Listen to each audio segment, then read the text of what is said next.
अध्यात्म ज्ञानाविषयी नवनवीन व्हिडिओ बघण्याकरता आपल्या नारायणगिरीजी गुरुकुल चॅनलला सबस्क्राईब करा, बेल आयकॉन दाबून धर्म कार्याला सहकार्य करा. मी दुसरा वैराग्य शब्दाचा अर्थ सांगतो आपल्या ऐकण्याचा.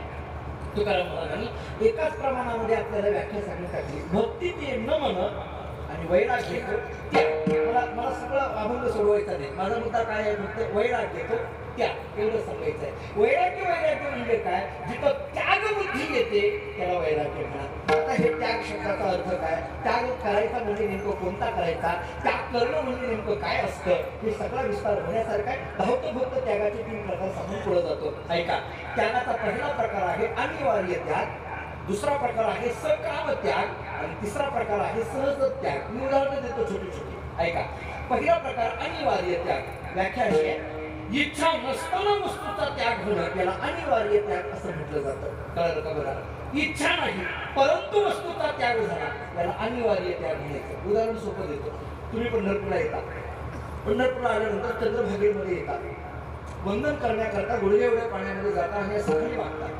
खाली वाकल्याबरोबर वरच्या खिशातला रुपया इच्छा नसताना नदीत पडतो. इच्छा नसताना हा शब्द खूप महत्वाचा. इच्छा नसताना नदीत पडतो. 1 रुपया नदीमध्ये पडला की आपण उभं राहतो, इकडं तिकडं बघतो, मोठ्याने म्हणतो श्रीकृष्ण अर्पणमस्तु. खिशातला रुपया नदीत पडावा ही इच्छा आहे का? रुपया पडावा ही इच्छा नाही, परंतु रुपया पडला याला म्हणायचं अनिवार्य त्याग. कळालं का? नाही कळालं की सुरू करून देतो. कीर्तन संपलं. बरीचशी मंडळी पाया पडण्याकरता महाराजांची येऊ लागली. एक मनुष्य कधी न कीर्तनाला येणारा त्या दिवशी आलेला होता. भर मंडपामध्ये 100-500 माणसं उभं होती आणि तेवढ्यात महाराजांच्या पाया पडायला आला. पाया पडताना वरच्या खिशातली सगळीच्या सगळी चिल्लर महाराजांच्या पायावर भर मंडपात पडली. अशी पडू नये कोणाची, पण भर मंडपात पडली. महाराज हे उदाहरण चालू असताना लोक चालू कीर्तनात असं करतात. मी बघितलं सगळ्यांकडे. आता कोणी केलं नाही, नसतीलच वरच्या खिशात, त्यामुळे विषय नाही. पण चालू कीर्तनात करतात. भर कीर्तनात महाराजांच्या पायावर पडली. सगळीच्या सगळी चिल्लर पडली. तो म्हणायला, महाराज आता राहू द्या, तुम्हाला उच्चनालाच राहू द्या. काय म्हणतो? खिशातले पैसे पडावे ही इच्छा येतात. इच्छा नाही परंतु पैसे पडले याला अनिवार्य त्याग. आम्ही आमच्या भागामध्ये एकदा उदाहरण देत होतो. उदाहरण दिलं आणि कीर्तन झाल्यानंतर एक मनुष्य माझ्या पाया पडायला आला. पाया पडताना त्याच्या वरच्या खिशातून तंबाखूची पुडी माझ्या पायावर. तो म्हटला, महाराज राहू द्या तुम्हाला. मी तेव्हापासून हे उदाहरण सांगायचं बंद केलं होतं, पण लाड सांगण्यामध्ये कोणीही तंबाखू खाणार नाही अशी अपेक्षा घेऊनही सांगतो.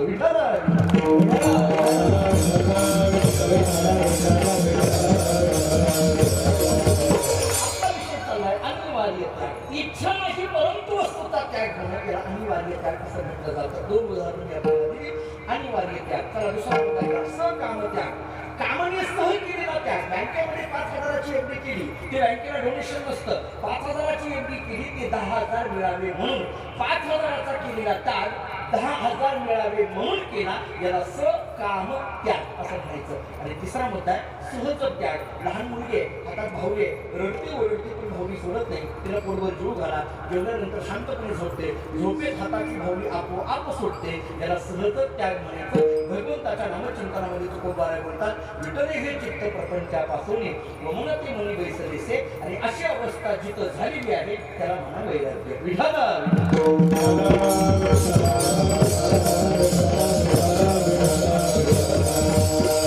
वैराग्य शब्दाची व्याख्या 2 पद्धतीने सांगितली. प्रकार फक्त धावते सांगतो, विस्तार करायला आता वेळ नाही. विवेकपूर्वक वैराग्य, दोषदृष्टीपूर्वक वैराग्य, अरुचिपूर्वक वैराग्य आणि भगवत रजूपूर्वक वैराग्य असे 4 प्रकारांनी वैराग्याचं चिंतन केलं जातं. तुकाराम महाराज सांगतात, असं वैराग्याचं भाग्य आमच्या जीवनामध्ये प्राप्त झालं याला कारण आहे संत संग हा शब्द वापरला. संतांची संगती तेवढं एकमेव कारण आम्हाला वैराग्याच्या भाग्यापर्यंत घेऊन गेलं.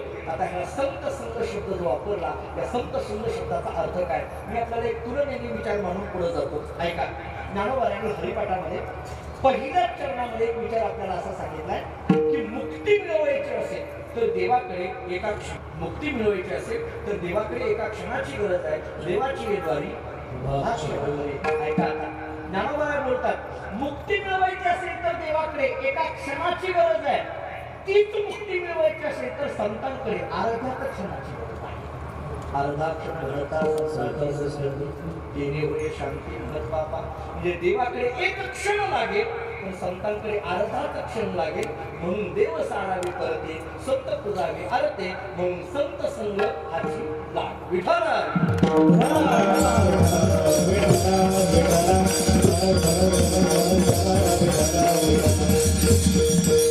दुसरा विचार सांगतो आपल्याला. रामायण तुम्ही ऐकलेली मंडळी आहे. जर रामायणाचा विचार सांगतो ऐका. सत्संग असा शब्द का वापरला? असा आहे, जगामध्ये असा कोणताच प्रश्न नाहीये की ज्या प्रश्नाचं उत्तर संतांच्या पायाजवळ भेटत नाही. ऐका माझं वाक्य. जगामध्ये प्रत्येक प्रश्न असेल तर त्या प्रश्नाला उत्तर आहे आणि ते उत्तर संतांच्या वाङ्मयामध्ये संतांच्या चरणाजवळ मिळतं. रामायणात एक फार मोठा भावात रामायणात दाखला आहे. लक्ष्मणाला शक्ती लागली. प्रभू रामचंद्र लढायला लागले. धाय नोकरी लढायला लागले. डोळ्यातून अश्रू यायला लागले. हनुमंताला कळे ना. हनुमंतांनी विचारलं, प्रभू तुम्ही काय लढायला लागला? मान्य लक्ष्मणाला शक्ती लागली, काहीतरी त्याच्याकरता उपाययोजना करू ना. प्रभू रामचंद्रांचे शब्द असे वाल्मिकी रामायणाने फार बोलून लिहिले. प्रभू रामचंद्र म्हणतात, मारुतीराया लक्ष्मणाला शक्ती लागल्यानंतर मी रडायला लागलो. त्याचं महत्वाचं कारण असं आहे, जगामध्ये एखाद्या वेळेस ऐका आता रामाचे शब्द, जगामध्ये एखाद्या वेळेस सीतेसारखी दुसरी स्त्री भेटेल. प्रभू रामचंद्र म्हणतात, जगामध्ये एखाद्या वेळेस सीतेसारखी दुसरी स्त्री भेटेल, पण जगामध्ये लक्ष्मणासारखा दुसरा भाऊ भेटणार नाही. हे प्रभू रामचंद्रांचे लक्ष्मणाच्या संबंधाने विचार आहे. रामायण फार बोलत राम लक्ष्मण ही नावं मला विस्तार खूप करायचा आहे. जगामध्ये एखाद्या वेळेस सीतेसारखी दुसरी स्त्री भेटेल, पण लक्ष्मणासारखा दुसरा भाऊ भेटणार नाही. रडायला काय करावं कळेल. विभीषणाला विचारलं हनुमंताईने, काय मार्ग काढता येईल का? विभीषणाने सांगितलं, लंकेमध्ये सुषेण नावाचा वैद्य, त्या वैद्याला म्हणून आणावं लागेल. मग याच्यावर काहीतरी उपाययोजना करते. कोणाला पाठवायचं? सुग्रीवाला पाठवायचं. सुग्रीव त्या वैद्याला घेऊन आला. विभीषणाने समजावून सांगितलं, काही कराने औषध उपचार कर. सुषेण ऐकायला तयार आहे. सुग्रीवाने विनंती केली, हात जोडले, अरे औषध उपचार कर. सुषेण ऐकायला तयार आहे. विभीषणाने विचारलं, अरे बाबा का तू औषध उपचार करत नाही? सुषेणाने सांगितलं, मी तिकडच्या पार्टीत आहे, इकडे कसं काय औषध उपचार करतो? विभीषणाने सांगितलं, असं नसतं, तुला सगळे रोगी सारखे आहेत, तो औषध उपचार कर. ऐका आता पुढे. विभीषणाने विनंती केली, सुषेण ऐकत नाहीये. सुग्रीवाने विनंती केली, सुषेण ऐकत नाहीये. हे हनुमंतरायांनी बघितलं. आता आपण हनुमंतरायांचे भक्त आहेत, ऐकायला. हनुमंतरायांनी पाहिलं, हनुमंतरायांनी सुषेणाला जरा बाजूला घेतलं. जरा बाजूला घेतलं, हातातली गदा अशी दाखवून विचारलं, कसं करतो सांग. हे हनुमंतरायांची पद्धतच वेगळी आहे. तुम्ही जर मला म्हटलं ना, फक्त मारुतीला सांगा, मी 2 तास तेवढं सांगतो तुम्हाला, फक्त मारुती सांगतो. हनुमंतरायांनी सुद्धा सांगितलं, कसं करतो गं? सुषेणाने हात जोडले, सांगतो म्हणजे काय आहे? अमुक अमुक अशा पद्धतीची संजीवनी नावाची वैद्य आणावी लागेल. कुठे मिळते? द्रोणागिरी पर्वतावर मिळते. सूर्योदय होण्याच्या अगोदर घेऊन यावी लागेल. कोण घेऊन येईल पहा. हनुमंतरायांनी सांगितलं, त्याची काळजी करू नको, फक्त औषध तू सांग, कसं घेऊन यायचं की आम्ही बघतो. हनुमंतरायांनी उड्डाण केलं, त्या द्रोणागिरी पर्वतावर गेले आणि आम्ही लहानपणापासून रामायणामध्ये असं ऐकत आलो. आता जुनी मंडळी माझ्या समोर बसलेले, आम्ही असं ऐकत आलो की हनुमंतरायाला त्या द्रोणागिरी पर्वतावर ते औषध सापडलं नाही, म्हणून त्यांनी द्रोणागिरी पर्वतच उचलला, असं आम्ही आमच्या गावाकडे ऐकत आलो. पण मला जरा याच्यावर शंका येतात. हनुमंतरायाला औषध सापडलं नाही म्हणून हनुमंतरायांनी द्रोणागिरी पर्वत उचलला, या वाक्यात जरा मला शंका येते. हनुमंतरायाला औषध सापडलं नाही, ज्याला औषध सापडलं नाही त्याला बुद्धिमत्ता वरिष्ठ असं म्हणत नसतात. हनुमंतरायाला औषध सापडलं नाही अशातला भाग नाही. हनुमंतरायाला औषध सापडलं, त्याला कळालं कोणती संजीवनी वैद्य आहे हे चांगली कळाली. मग तरी पण त्यांनी पर्वत का उचलला? बाकीच्या लोकांनी काय भाव करले मला याच्याशी घेणं देणं नाही. मी माझ्या मनाला वाटलेला भाव सांगून पुढे जातो. उभी गमती घ्यायचा, खरा खोटा तुम्हीच बघा. तर मला असं वाटतं हनुमंतरायांनी विचार केला, आता लक्ष्मणाला शक्ती लागली म्हणून मला पाठवले औषध आणायला. उद्या आणखी कोणाला तरी शक्ती लागल्यानंतर मलाच पाठवतील, त्याच्यापेक्षा औषधाचं दुकान तिथे नेऊन ठेवलं बघ, कोणाला तर शक्ती लागली ना काही पाठवलं. पर्वत उचलला, निघाल्यानंतर भावात रामायण फार बोलत. मला फक्त भावात रामायणाचा अभ्यास आहे, मला दुसऱ्या रामायणाचा अभ्यास नाही. भावात रामायणामध्ये द्रोणागिरी पर्वत घेऊन निघाल्यानंतर भरताने पाहिलं आणि भरताने त्यांच्या दिशेने बाण सोडला असं वर्णन आहे. बरोबर? भरताने हनुमंतरायाच्या दिशेने बाण सोडला. ऐका, बाण सोडला, तो बाण हनुमंतरायाच्या कंठाला जाऊन लागणार. तेवढ्यात त्या लाकडी बाणाने विचार केला, ज्याला आपण स्पर्श करायला निघालोय, आघात करायला निघालोय, त्या हनुमंतरायाच्या कंठातून राम राम शब्द बाहेर येत आहे. त्या हनुमंतरायाच्या कंठातून रामनाम बाहेर पडतोय. तो लाकडी असलेला बाण विचार करायला लागला, आपण रामाचे भक्त आहोत, ज्याला मारायला निघालो तो रामाचा भक्त आहे, हे काही योग्य आहे का? आपलं चुकतंय, चला माघारी निघाला. कुठं जायचं? भरताकडे जाऊया. युद्धशास्त्रामध्ये एक नियम असा आहे, योद्ध्याच्या धनुष्यातून सुटलेला बाण जर पुन्हा त्या योद्ध्याकडे आला तर तो त्या योद्ध्याचा अपमान असतो. हा युद्धशास्त्राचा नियम आहे.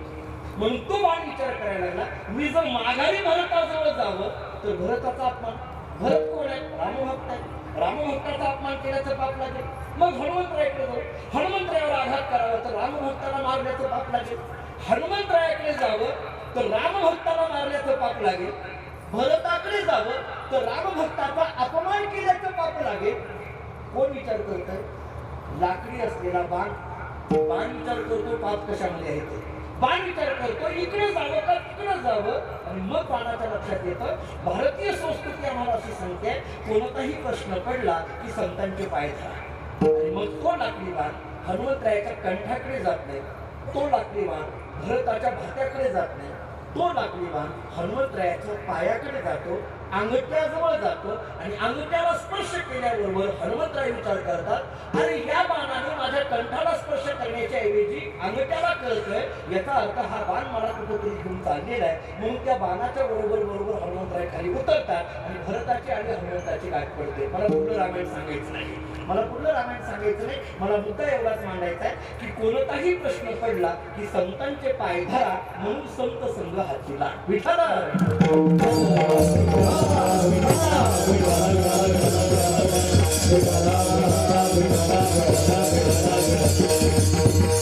वैराग्याचे भाग्य संत संघ हाती लाग. दोन कारण मी दिली. जाता एक तिसरं उभी गमत म्हणून कारण सांग. मला खूप कारण सांगायची होती, पण मला बराच वेळ गेलाय, त्यामुळे आता काही नाही लागत आहे. बराच वेळ 2 कीर्तन झाली माझ्या कीर्तनात, त्यामुळे मला ते नाही लागत आहे. म्हणून मला थोडंसं धावतं घ्यावं लागणार आहे. आता याच्यावर जवळजवळ माझ्या माहिती परमेश्वर महाराज मी 11 कारण याची काळजी होते माझ्या बुद्धीने. संत संघ का म्हणतात कारण मला सांगितलं. मी एक छोटं धावतं कारण एक कसं सांगून पुढे जातो. असं आहे महाराज की संत संघ म्हणण्याच्या पाठीमागं आणखीन काय हेतू असेल.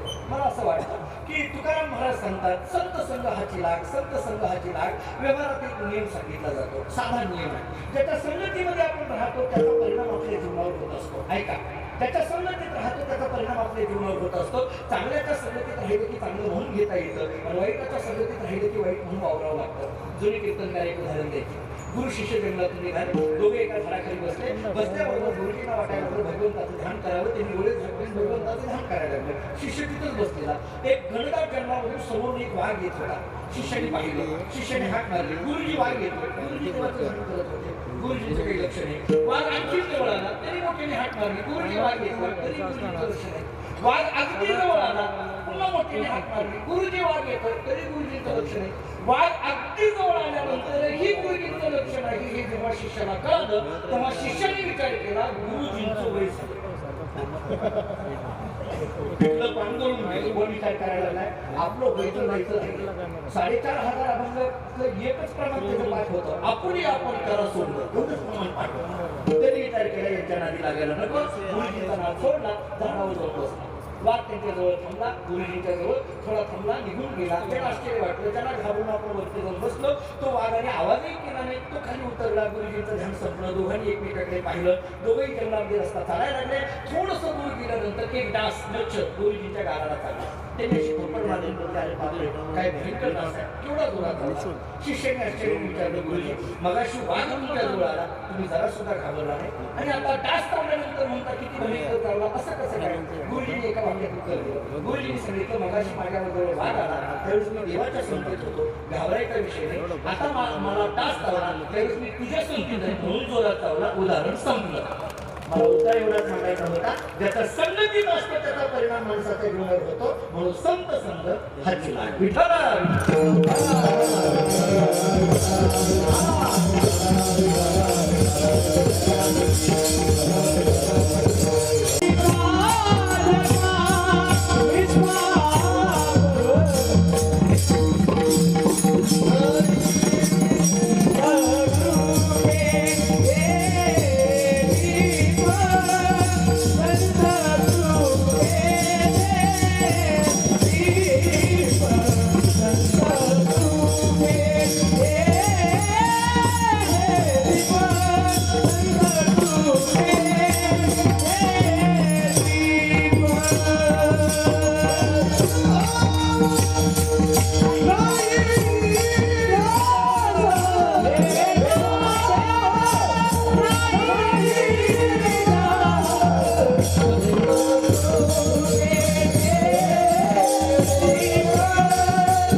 भेद नाही ज्याचं सरळ विषय आहे तोची देवभक्त तुकाराम महाराज म्हणतात त्यालाच देवाचा भक्त म्हणा कोणाला भेदाभेद नाही ज्यात वेदांताच्या दृष्टीने जाणून येण्यासारखं आहे भेद म्हणजे काय अभेद म्हणजे काय भेद नाही म्हणजे अभेद आहे अभेद नाही म्हणजे भेद आहे तुकाराम महाराज सांगतात भेदही नाहीये अभेदही नाहीये ज्यात तोची देवभक्त जिथे भेदही शिल्लक राहिला नाही अभेदही शिल्लक राहिला नाही अशी अवस्था जिथं झाली त्याला देवाचा भक्त म्हणा भेदही नाहीये सर तर भेद केला म्हटलं की अभेद येत असतो अभेद नाही म्हटलं की भेद येत असतो पण महाराजांनी या दोनही नसतीची भूमिका वापरत असताना भेदही गेला आणि अभेदही गेला मग नेमकी कोणती स्थिती आली भेद गेल्यानंतर अभेदाची स्थिती येते अभेदही गेल्यानंतर जी स्थिती येते त्याला कल्पित भेद असं म्हटलं जातं त्याला कल्पित भेद मी भक्त तू देव ऐसे करी तुकाराम महाराजांनी विचारलं महाराज अशा कल्पित भेदातला भक्त ओळखायचा कसा महाराज अभंगाचं शेवटचं चरण तुका प्रेमेणाचे गाय तुका प्रेमेणाचे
गाय तुका प्रेमी नाचे आणि गाय नाचे आणि गाय या दोन क्रिया याला विशेषण लावले प्रेमी प्रेमी नाचे एक आणि प्रेमी गाये दोन ऐका माणसाने नाचावं मी काय बोलतोय माणसाने नाचावं प्रेमाने नाचावं परंतु कीर्तनातच नाचावं हे महत्वाचं आहे हा परंतु शब्द खूप महत्वाचा आहे नाचू कीर्तनाचे हरणा भाग्यवंत हरी कीर्तनात तो तरुण भाग्यवान आहे जो तरुण कीर्तनात टाळ घेऊन नाचतो तो तरुण खऱ्या अर्थाने भाग्यवान आहे तुकाराम महाराज सांगतात तुका प्रेमी नाचे आणि तुका प्रेमी गाये नाचाय लागलो गाय लागलो किती गाय लागलो गाता गाता गाणी यात मिळवणी जाय भजन करता करता भज्य स्वरूप पावलं गाता गाता गाणी यात मिळवणी जात नाम घेता घेता नामी स्वरूप होऊन जाणं याला खऱ्या अर्थाचं भजन म्हटलं जातं याला खऱ्या अर्थाचं गाणं म्हटलं जातं तानसेनाचं उदाहरण दिलं जातं फार मोठा गाय तानसेन त्याच्या बादशाहाने एकदा त्याला विचारलं तू एवढा सुंदर गातो तर तुझे गुरुजी किती सुंदर गात असतात तो म्हटलं ते असं दाखवता येत नाही प्रत्यक्ष गावं लागेल चला गेला त्यांच्या गुरुजींचं नाव हरिदास त्यांचे समाधी आजही वृंदावनामध्ये आहे एका नदीच्या काठावर आश्रम त्या हरिदास तिथे बसलेले होते तानसेन आतमध्ये गेला बादशाला एका झाडाखाली बसवलं ते हरिदासांनी अशी डोळे झालेले होते तानसेनाने विचार केला आता भजन ऐकायचं समोर तबला पिटी ठेवलेलं होतं पण यांनी डोळे झाकले आता डोळे झाकून कुठं भजन होत असतं भजन ऐकता ऐकता लोकांचे डोळे झाकतात ती गोष्ट डोळे झाकून कुठं भजन होणार तानसेनाने विचार काय केला काय करावं तबला घेतला थाप टाकली आणि दोन वगैरे सवाला लागलेलं होतं चांगलं तबला बघितला सवाला लागला होता त्यांनी काय केलं ते हातोटी घेतली आणि ते फुकाफुकी करून बिघडून टाकले गट्टे काढले इकडे लावले सगळं बिघडून टाकलं चांगलं लागलेलं बिघडून टाकलं बऱ्याच लोकांना चांगलं चाललेलं बिघडायची सवय असते चांगलं लागलं होतं बरं का ते उभी ठोका ठोकी करून बिघडून टाकलं ते सगळं